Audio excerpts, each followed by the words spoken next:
Welcome back to Chorale Conversations.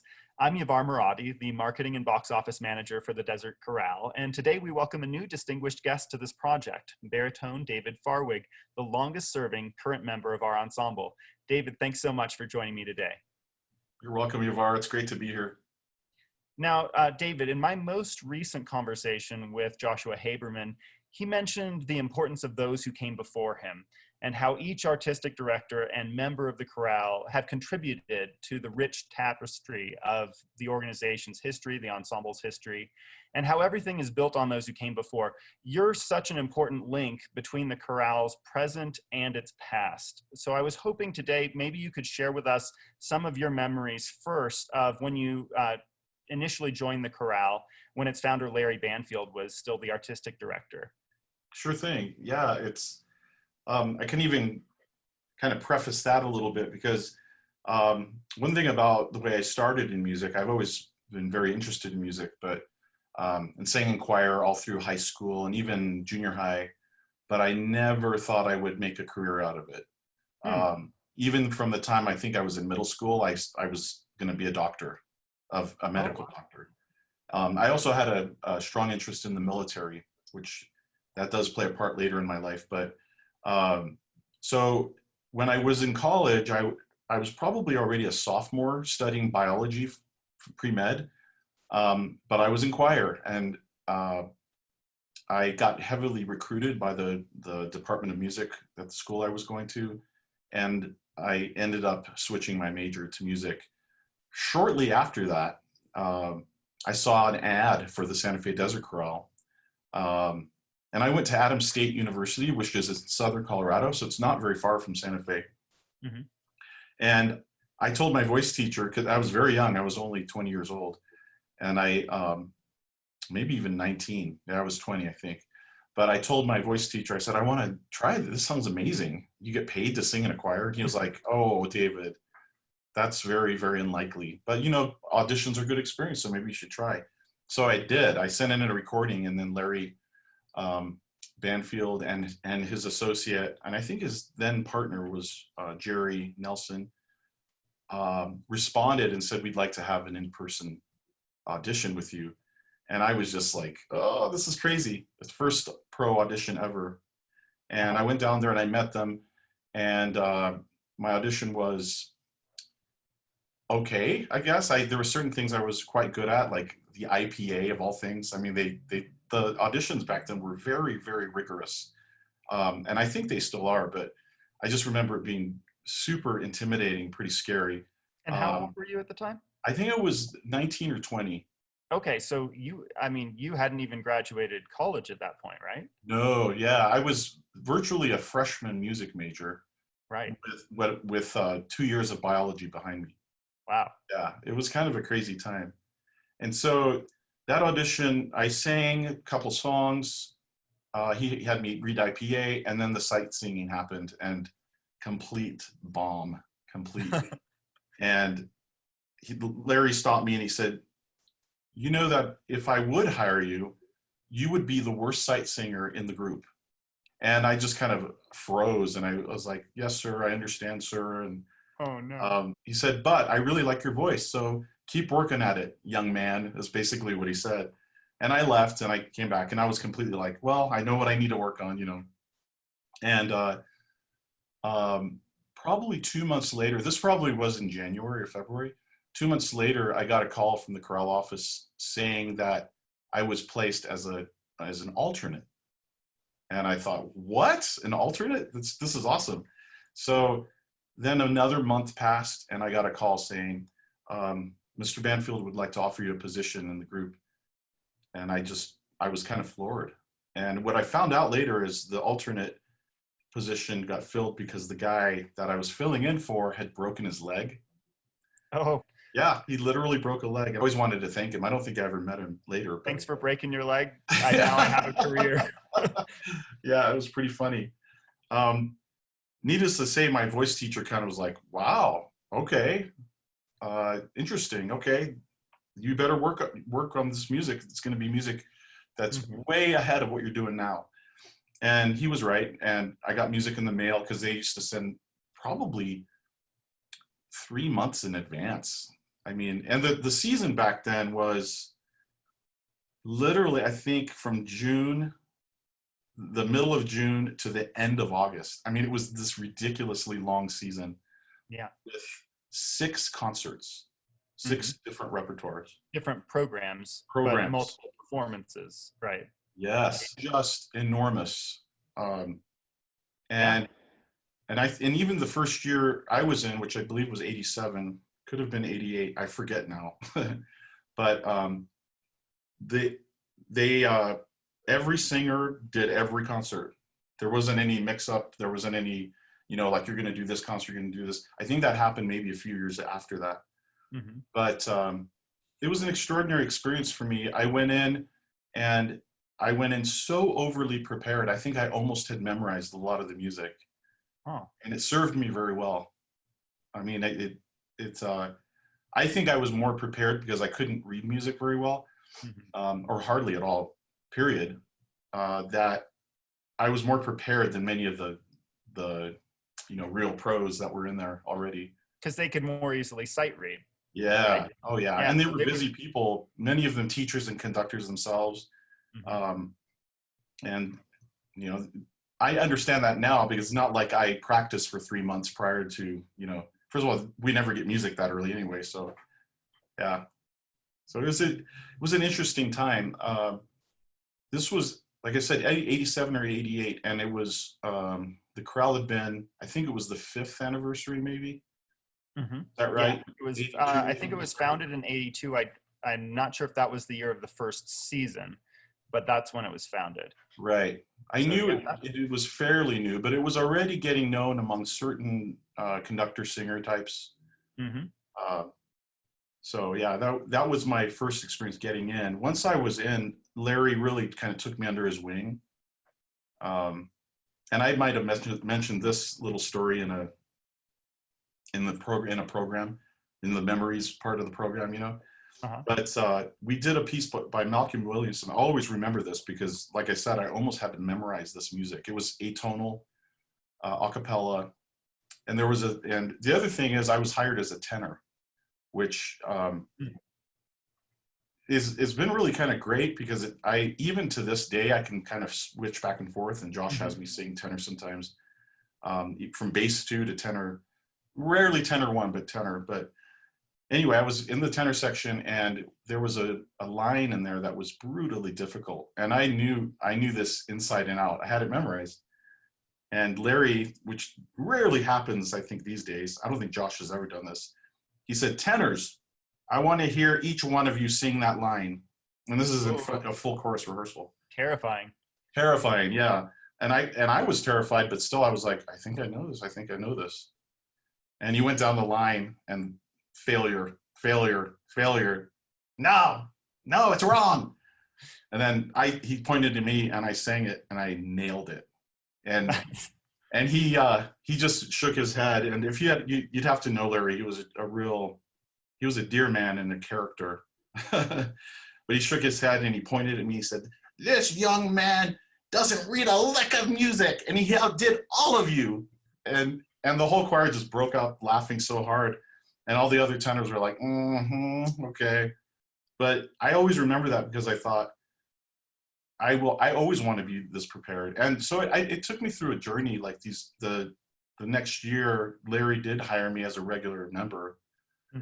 And he said, "You better be as prepared as you were this first year, because still I can tell this is very new to you." And yeah, so it was an interesting, very interesting time. And sure enough, the next year I did learn to sight read more. I really had to, again, I was a latecomer in terms of music in general. Right. Studying music. So. Well, you were planning to be a doctor. It was kind of a side passion, right? Right. Exactly. Yeah. So I'm curious, just in terms of your personal experience with music, at what point did you kind of realize that you wanted to do this instead of being a doctor, or did it happen after you got the call from the Desert Chorale and you realized you could make a living doing this? No, it happened slightly before that.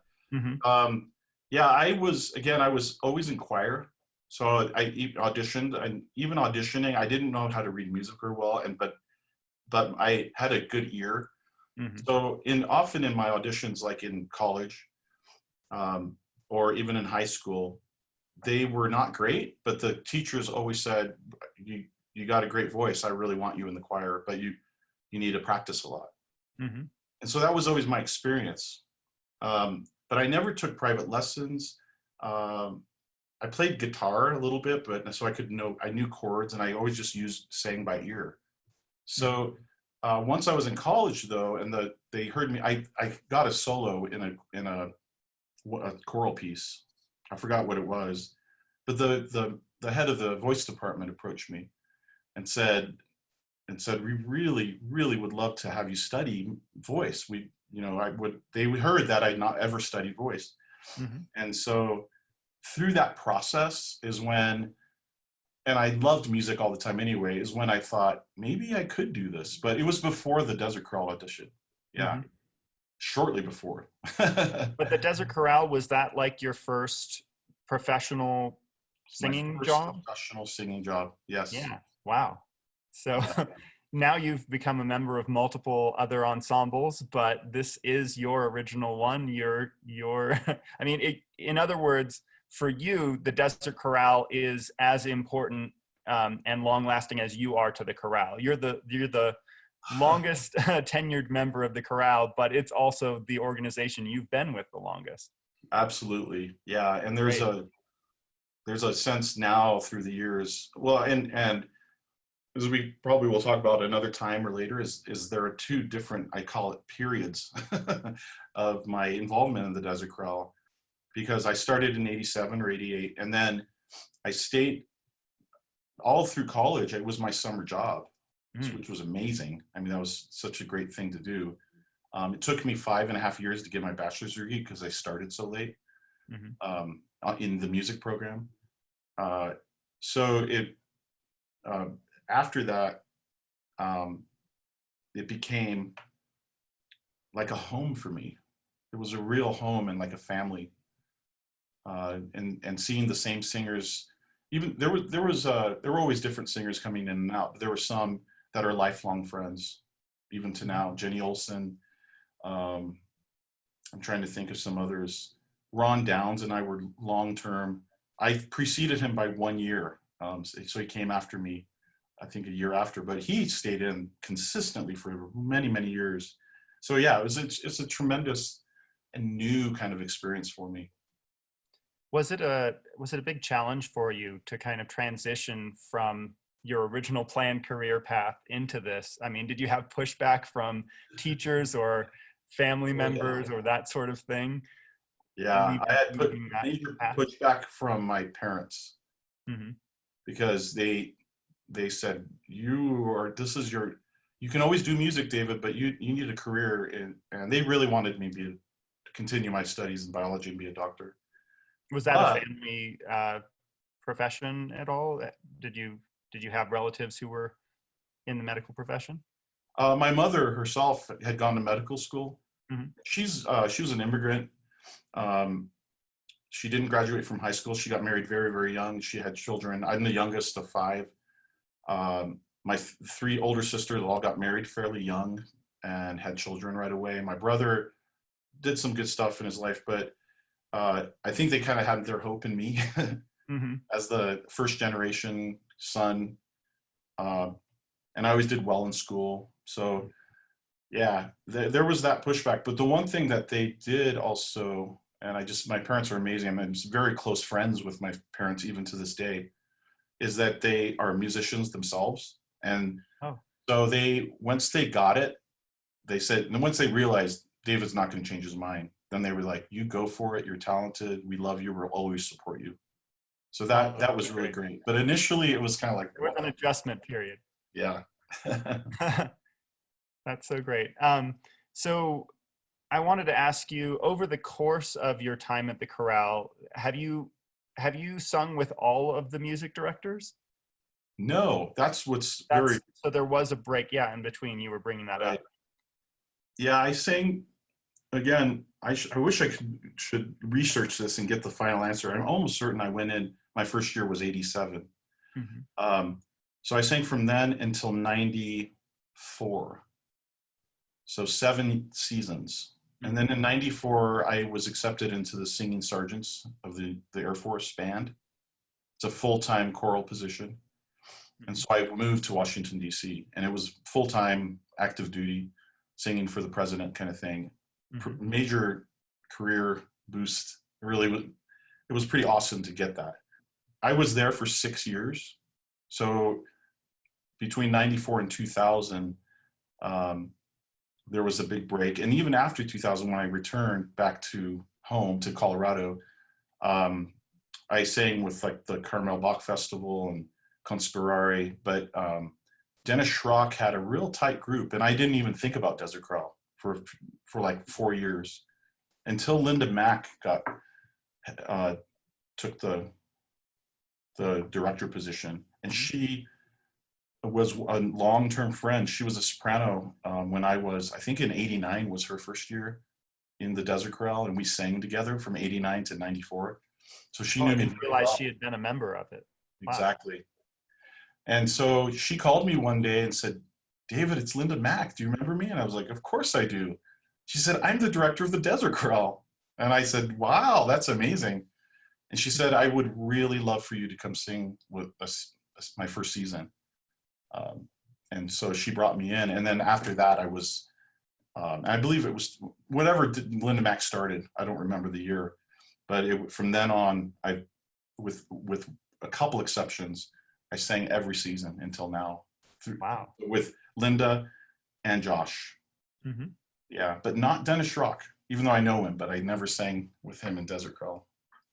So what was it like kind of coming back to the Desert Chorale after having been gone for that period of time? I mean, was it drastically changed? Was it very familiar and kind of like coming back home? What was that experience like? There was a definite feeling of coming back home, and Linda is such a delightful and warm person, and she and I always got along very well.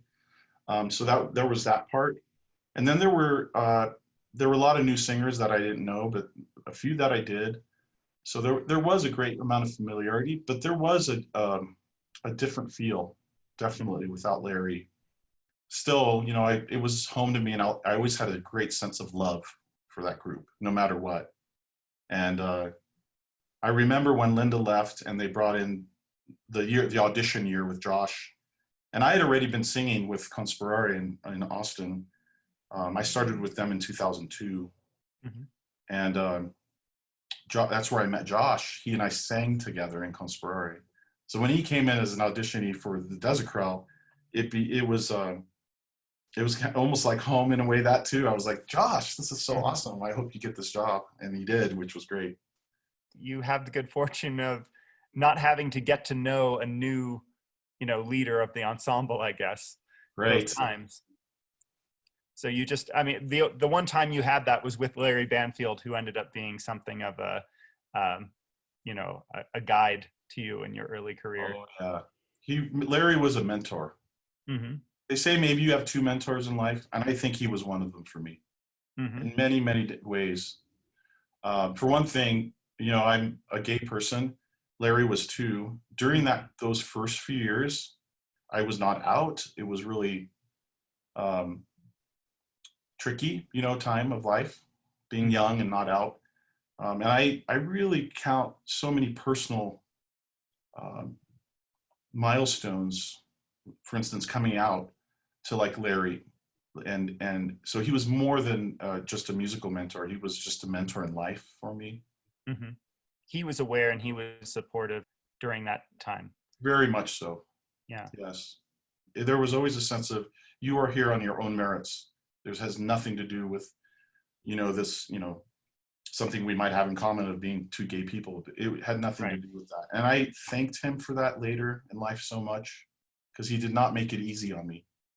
It doesn't sound like it. Yeah. Well, it doesn't sound like he made it easy on anybody, but no.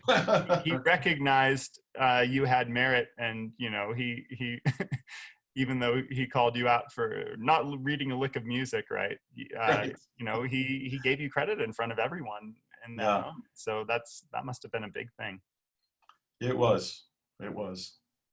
So talk a little bit about when Josh came on board and what it was like, because he's been with the chorale now for a dozen years. And so do you have memories of that first season with him and, kind of what he brought, what new things he brought to the ensemble? Having Josh come in with this cool, incredibly confident, but laid back Mhm. sense, um, He's a very calm presence.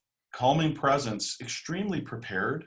Hmm. There's always a sense of high expectation, high standard, but always with this understanding of perspective.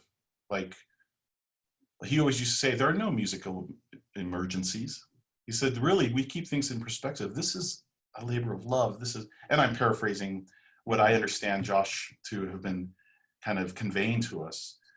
Um, and it really just allowed me to kind of relax and I think, become a better musician because you're not worried about like, oh, this has got to be so good and so perfect, but rather we really just optimize our skills and talents and dive deeper into the music, into the meaning of the music.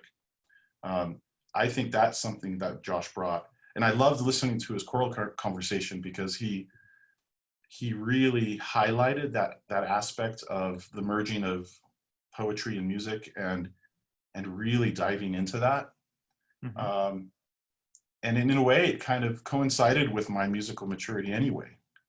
So, because early on, it was all about the technical stuff, singing correctly, getting the right notes and rhythms, and especially as a younger singer. Hmm. So he really just kind of brought that to fruition, and I think brought the chorale in that direction, and continues to. Hmm. Now, I know you're also a conductor yourself, a choral conductor. You got your doctorate some years back. And so I was wondering if you had sort of any insight as a fellow conductor into his style leading the chorale. Um, a sense of confidence uh, that transcends any kind of personal or self-consciousness. Hmm. I think self-consciousness is one of the pitfalls of musicians, and it can happen in various stages throughout one's career. I find, but I think one of my goals is to free myself of that as a singer or conductor, Hmm. and to as a conductor to instill that a sense of just pure freeing of the ego in ensemble, and and just optimizing what we have already. I think that's something that has really been a guiding force for me as a conductor as well. Hmm. The other thing is, and this was reflected in his gesture as a conductor, and this is kind of maybe a little bit of a technical thing, but I think Josh is somewhat of a minimalist in terms of gesture, and I find that so helpful. Um, One of the things that can really get in the way, and often is a reflection of self-consciousness, is when there are grand gestures Hmm. of conducting that really don't mean a lot in musically.